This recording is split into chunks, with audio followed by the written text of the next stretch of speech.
The second bunch of NBA Cup quarterfinals. Let's preview them. Let's take a look at the fantasy relevance, and let's sit back and listen to Michael Bolton. Thanks, Josh. It's Michael Bolton here, and it's time for another episode of the Locked On Fantasy Basketball Podcast. Let's get to it. Let's get to it, indeed. You are Locked On Fantasy, your daily NBA fantasy podcast. Part of the Locked On Podcast Network, your team every day.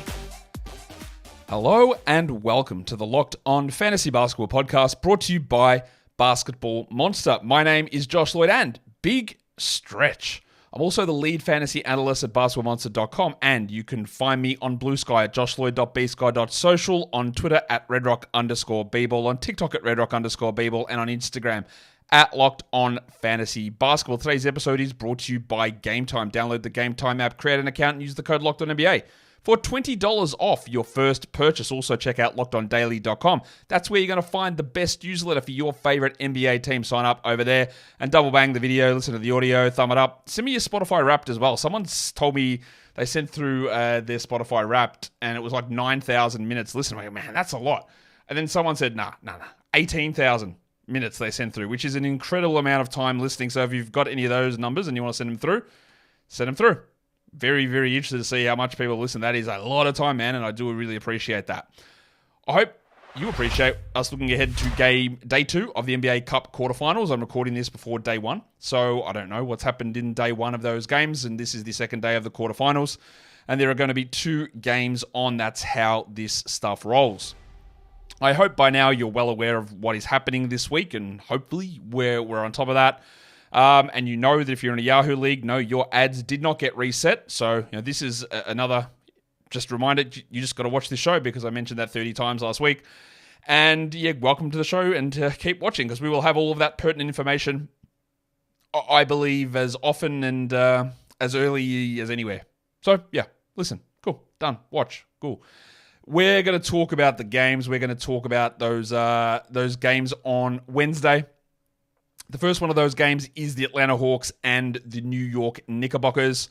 This one is in New York. The Knicks are 7-point favorites here. The Hawks play Wednesday. If they win, they also play Saturday. If they lose, they play on Sunday. And they have 2 games in calendar week 9 after that. The Knicks, it is a little bit of a different scenario. They play Wednesday, obviously. If they win, they play Saturday. That is locked in. And if they lose, they might play Sunday or they might play Monday. Now, we're going to know about that because as soon as we find the result of Orlando-Milwaukee, we will know. If Milwaukee wins, the Knicks are either a Saturday-Sunday team. If Milwaukee loses, the Knicks are either a Saturday or Monday team. So a win on Saturday, a loss puts them on Monday. But that is dependent on what happens in that Milwaukee game. So next week, the Knicks might have 2 games in week 9, or they might have 3 games, depending if they play on the Monday or not. Yes? I know that sounds confusing. It really isn't, but I know it sounds confusing. It does make it hard. This is the only team with uncertainty this week, the Knicks, because they might have 2 more games this week, or they might have 1. That is the only team that applies to. In terms of injury tags, we actually did just get some updates on the Hawks, and they chucked a couple of blokes on the injury report that weren't there previously, and I don't think that really matters that much. It's DeAndre Hunter. He's probable, and Trae Young is probable, but the big ones are the official questionable tags on both Jalen Johnson and Bogdan Bogdanovic. Johnson with the shoulder and Bogdanovic with the quad. I actually think both of these guys are going to play. And I think that's how I'm viewing that. But I also don't know, of course. But they are both, Jalen Johnson and Bogdan Bogdanovic, officially questionable. In terms of the Knicks, the only guy that is out for them is Mitchell Robinson. You might get some other guys pop up. You might get a Towns tag on there. Brunson sprained his ankle last game, but he was able to return, so maybe he appears. But the only guy, and maybe you even get a campaign questionable tag or something along those lines there. But the only guy that's definitely out for the Knicks is Mitchell Robinson. What am I watching for? Well, earlier today, I'm sure you've seen it already, add it to your Spotify Spotify Wrapped hours. I did the buy low, sell high show, and there's a lot about what DeAndre Hunter that's doing is just not going to hold. so sorry. He might be your favorite player. You might want to reassess who your favorite player is, but he might be your favorite player, but he's not a 49% three-point shooter. So let's see what happens. Because there's something that can happen. He might get worse, but maybe he starts adding peripheral stats. I mean, he won't. He never has in 7 years. 7? Has he played 7 years? Is that right? It sounds right, but it also sounds wrong. Oh, there's lots of things about me that are so right and so wrong at the same time. Anyway, DeAndre Hunter is someone we're watching because it's about that shooting and it's about how the minutes get distributed as well between him and Zachary Ricochet and then Bogdan Bogdanovic if he's actually available to play. On the Knicks side of things, it is Jalen Brunson that I want to watch. Very slow start to the season, multiple foot and ankle problems. Didn't miss any time, of course. And then started to really fire up and get some big games going and then sprained his ankle again. Is that going to impact him? That is just so many times that has happened to Brunson this season that, yeah, he is playing through it, but there were negative consequences to that early in the season. So let's see if there's anything that actually goes on there. In terms of stream, guys, Ricochet has been dropped in a lot of spots. Rightfully so. He should be. He is not a 12 or 14 team league must-roster player. But with a game on Wednesday with only 3 other teams playing, and one of those being the Knicks, who play 7 guys, Ricochet does have stream ability. And then on the Knicks, it continues to be Juice McBride, who continues to be useful enough to be a 12-team league player, and not sky high upside, but decent enough upside if one of 4 different players gets hurt. So I actually do think that Juice McBride just does belong on a 12-team roster. Now, DeAndre Hunter might be someone you consider a stream. I normally look at below 40% on Yahoo as my cutoff, and he is right on 40. So have a look. If DeAndre Hunter's out there, then absolutely you use him over Ricochet without any question whatsoever. But just take a look to see whether it makes sense or if he is actually available for your particular team in your particular league, because guess what? I don't know that. We'll come back. We'll talk about the second game of the day. That is the Warriors and the Rockets, a rematch of a game we just saw the other day. But first, today's episode is brought to you by FanDuel Sportsbook. Get ready to tackle all the NFL action with FanDuel, America's #1 sportsbook. Right now, if you're a new customer to FanDuel and you win your first $5 bet, you'll get $150 in bonus bets. The FanDuel Sportsbook app gives you everything that you need to place live bets on the NFL, and it's all in one spot. All of those live updating stats are there. All of the live play-by-play analysis is there on the same page where you would place those live bets. No more searching around, no more rooting around trying to find all that info. It is right there on the FanDuel Sportsbook app. So go ahead and check all that out. And of course, you can also check out on the FanDuel app who you think is going to win the NBA Cup. Do you think the Knicks are? They're second favorites, plus 310. Not as good of odds for the Hawks at plus 2,300, but, that's something that exists. So go ahead, never waste one of your hunches, and make every moment more with FanDuel, an official sportsbook partner of the NFL, and don't forget to gamble responsibly. That'll bring us now to talk about the second game of the day.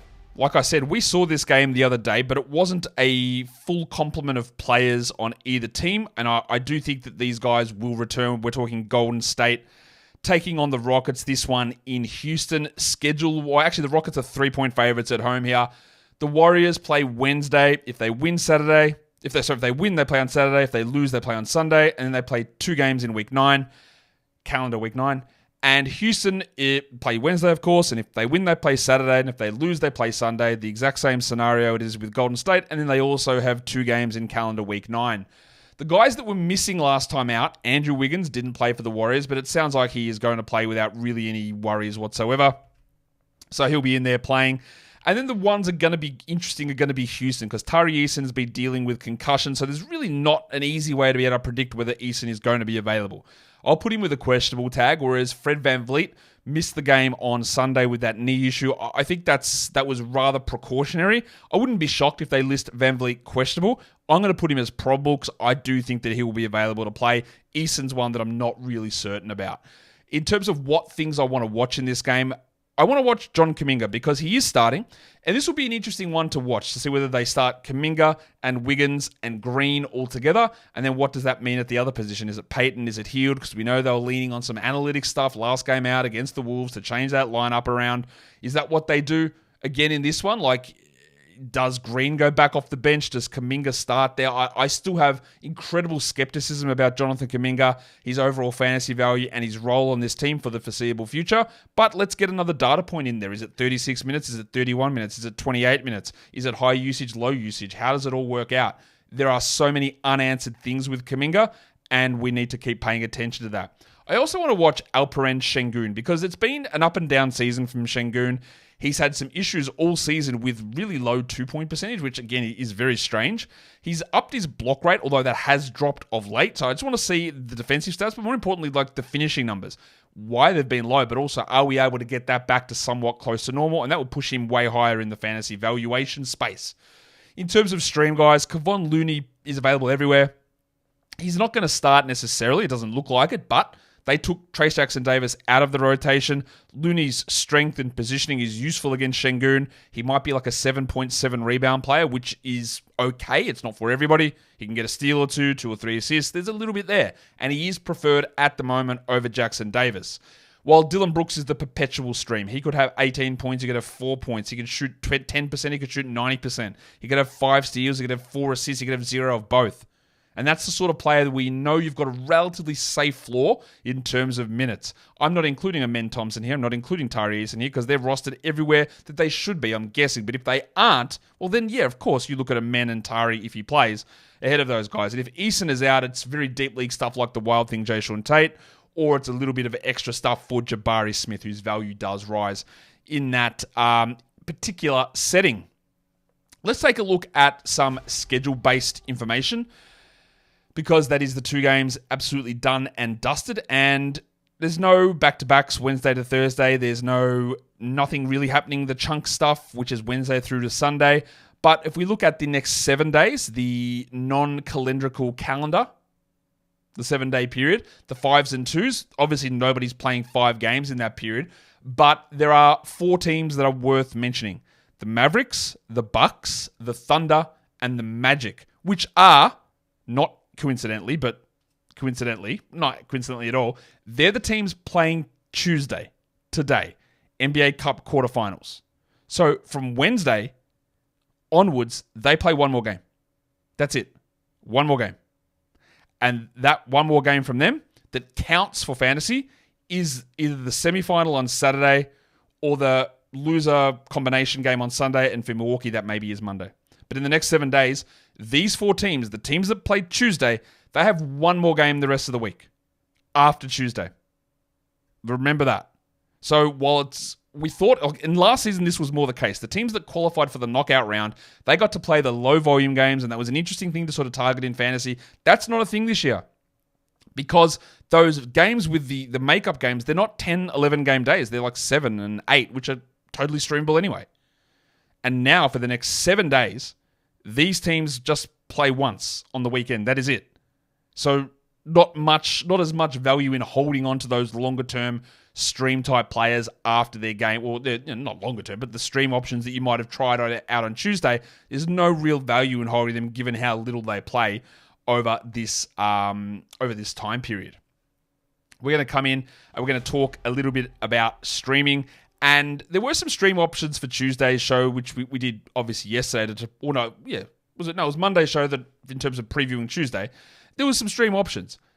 Because one of the teams involved in these matchups is the Knicks, and because another one of them is the Rockets, and they both go extraordinarily tight on rotations, even finding like a bloke that's getting 10 minutes, 12 minutes off the bench, there's not many of them. There's hardly any streamable options. And part of the reason why yesterday there was a lot was because the Magic had a bunch of injuries. So there was just a wide array of players who were going to get bumps in minutes who were also very lowly rostered. And for these teams, which are incredibly stable, that just doesn't exist. So we'll talk about the stream of the day, then we'll get into a little bit more nitty-gritty type of stuff in a sec. But I do think that Juice McBride is the stream of the day. I think he's worth just grabbing and holding anyway, to be honest, because of that upside that I talked about. He's the 10-team streamer. The 12-teamer is Dillon Brooks, but again, the league size designation here doesn't really matter, given how few options are actually available. Kevon Looney, I look at the 14-team guy there, and then Precious Achiuwa, but honestly, you can stream all of those guys in even shallow formats because you just want somebody who's going to play.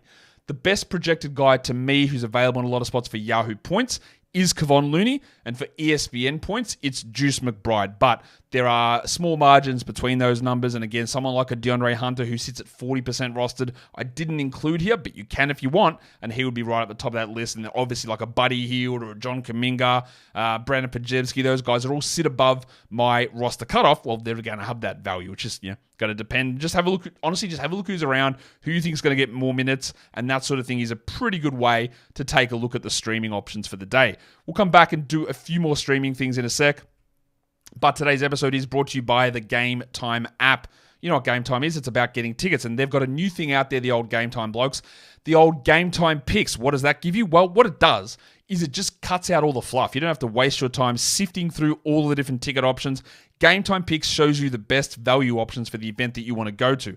It's saving time and money, and that's what we're about, isn't it? We don't want to be wasting our time trying to find that just excruciating difference. What about this one? What about this one? No. Game Time Picks just shows you the good ones, and you have full confidence that they're going to provide that good value for you. You've got the views from your seat as well. They've got the all-in pricing, which you can switch on in the app too, which instead of having the fees added later on, you just see the full price of the tickets straight away, so you can make a better and more informed decision straight away. So take that guesswork out of buying tickets with Game Time Picks. Download the Game Time app, create the account, and use the code LOCKEDONNBA for $20 off your first purchase. Terms apply. Again, create the account and redeem the code LOCKEDONNBA for $20 off. Download Game Time today. What time is it? Game time. All right, let's just get in for a couple more final stream options here. These ones all sit there. I've written 10-team league streams, and they are all 10-team streamers, but just have a look if they're available in any league, really, because I think they're going to be available in most spots. Juice McBride, Dillon Brooks, Kevon Looney, the Big Sneeze, Precious Achiuwa, Campaign, and then Gary Payton's a tougher one because he might play 25 minutes, he might play 10 minutes, he might play 13 minutes. I don't know what Steve Kerr's going to do. I don't know if he's going to change his mind with that rotation again because they're going to have to reincorporate Wiggins somewhere and he will start. So that means Hield, Kuminga, and it won't be Kuminga, Draymond or Payton are going to come off the bench.